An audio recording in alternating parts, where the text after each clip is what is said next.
Le rhume des foins, c'est le nom populaire de la rhinite allergique saisonnière. Il apparaît le plus souvent au printemps ou en été, lorsque les pollens ou les graminées sont très présents dans l'air. Mais la rhinite allergique ne concerne pas uniquement les pollens. Elle peut aussi survenir toute l'année, par exemple en cas d'allergie aux acariens, aux poils d'animaux, à certaines plantes, aux moisissures ou à d'autres allergènes présents dans l'environnement. Les symptômes sont très souvent reconnaissables.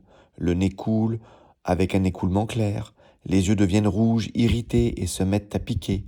La gorge gratte, les éternuements se répètent, parfois en salve.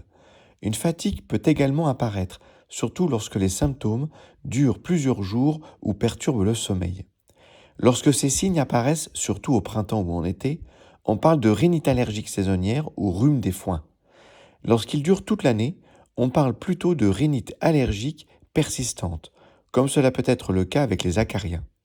Dans la majorité des cas, la rhinite allergique est gênante mais sans gravité. En revanche, certains signes doivent faire consulter rapidement un médecin.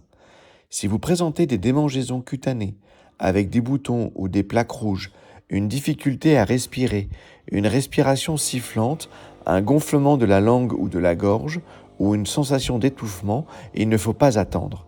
Ces symptômes peuvent traduire une réaction allergique plus sévère. Pour prévenir la rhinite allergique, le premier réflexe est de limiter l'exposition aux allergènes. En période de pollen, évitez les endroits où l'herbe vient d'être coupée. Gardez autant que possible les portes et les fenêtres fermées lorsqu'il y a du vent. Aérez votre logement plutôt le matin, avant 9 heures, ou le soir après 20 heures. Évitez de sortir en fin de matinée ou en début de soirée, car ce sont souvent des moments où les pollens sont plus présents dans l'air. Si vous êtes très sensible, privilégiez les vacances au bord de mer plutôt qu'à la campagne. En voiture, roulez les fenêtres fermées, car la plupart des véhicules sont équipés de filtres anti-pollen. Si vos animaux domestiques transportent des allergènes, essayez de limiter leur présence dans les chambres. Et à la maison, évitez les objets qui accumulent facilement la poussière, comme les rideaux épais, les tapis, la moquette ou les meubles très rembourrés.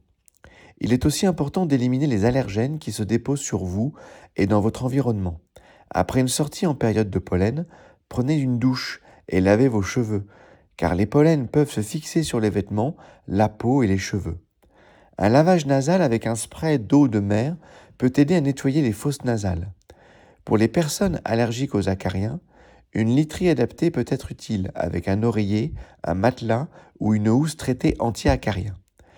Passez régulièrement l'aspirateur, idéalement avec un filtre HEPA, qui retient mieux les particules comme les pollens, les acariens ou les moisissures.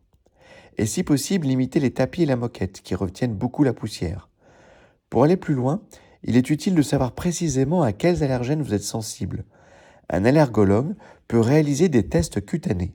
Le principe est simple. Il dépose sur l'avant-bras de petites gouttes contenant différents allergènes. Puis, il pique très légèrement la peau à travers chaque goutte. Après environ 20 minutes, il observe la réaction.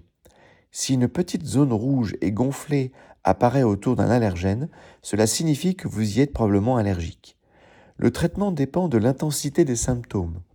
En cas de rhinite allergique, le médecin peut prescrire des antihistaminiques, souvent sous forme de comprimés, ainsi qu'un traitement local pour le nez et des gouttes pour les yeux. Dans certains cas, lorsque l'obstruction nasale ou l'inflammation est importante, un traitement nasal à base de corticoïdes peut être proposé. Certains antihistaminiques sont disponibles en pharmacie sans ordonnance pour une durée limitée, mais il est préférable de demander conseil à un professionnel de santé comme un pharmacien. Il existe aussi une solution de fond, la désensibilisation. Son objectif est d'habituer progressivement le corps à tolérer l'allergène responsable. Selon les cas, le médecin allergologue peut proposer des injections à dose contrôlée, une solution à déposer sous la langue chaque matin ou un comprimé à faire fondre sous la langue. Ce traitement demande du temps, souvent plusieurs années, mais il peut réduire nettement les manifestations allergiques et parfois les faire disparaître durablement. Enfin, un dernier conseil pratique, surveillez les niveaux de pollen sur Internet.